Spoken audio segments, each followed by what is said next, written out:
Detalye sa pagnakaw ni Wamos Cruz ng video clips sa isang videographer.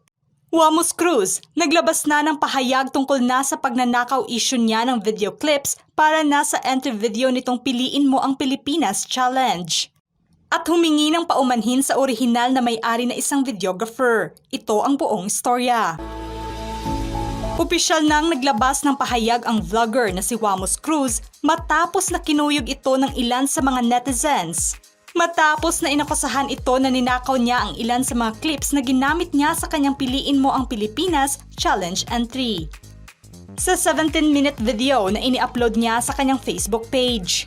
Dito humingi ng paumanhin si Wamos dahil nasa paggamit niya ng walang permiso sa mismong may-ari ng video clips. Napag-alaman kasi na ang orihinal na may-ari ng gamit nitong video clips ay galing na sa Jack 73's 2023 Sinulog Festival video. Napansin kasi ng mismong videographer na may ilang eksena sa uploaded challenge ni Wamos na pagmamay-ari niya. Idinaan naman niya sa isang video ang naturang issue kung saan sa posted video niya sa Facebook, tinawag niya na ninakaw umano ni Wamos ang kanyang mga gawa.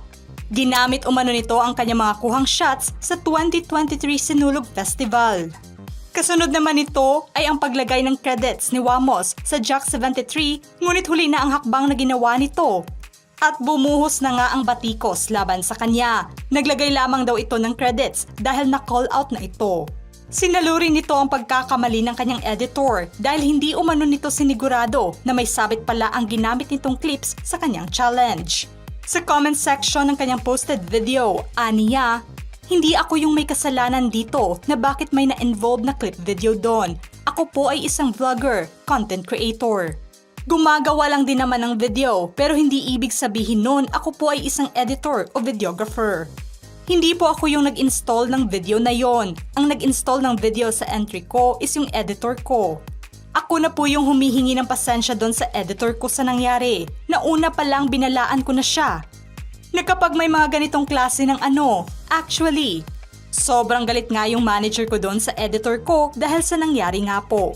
Ayon kay Wamos, na sana umano ay nagpadala na lang sa kanya ng mensahe ang naturang videographer ng Jack 73 at hindi dapat nito idinaan sa paggawa ng video online. Naging samot-sari naman ang reaksyon ng mga netizens sa pagnanakaw ng video clips ni Wamos.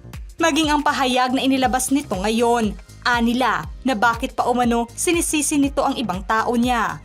Mas maigi umano na nag-sorry na lang ito ng diretsyo sa kanyang pagkakamali dahil hindi umano deserve ng nasabing videographer na kunin at nakawin na lang ng basta-basta ang mga pinaghirapan nitong shots.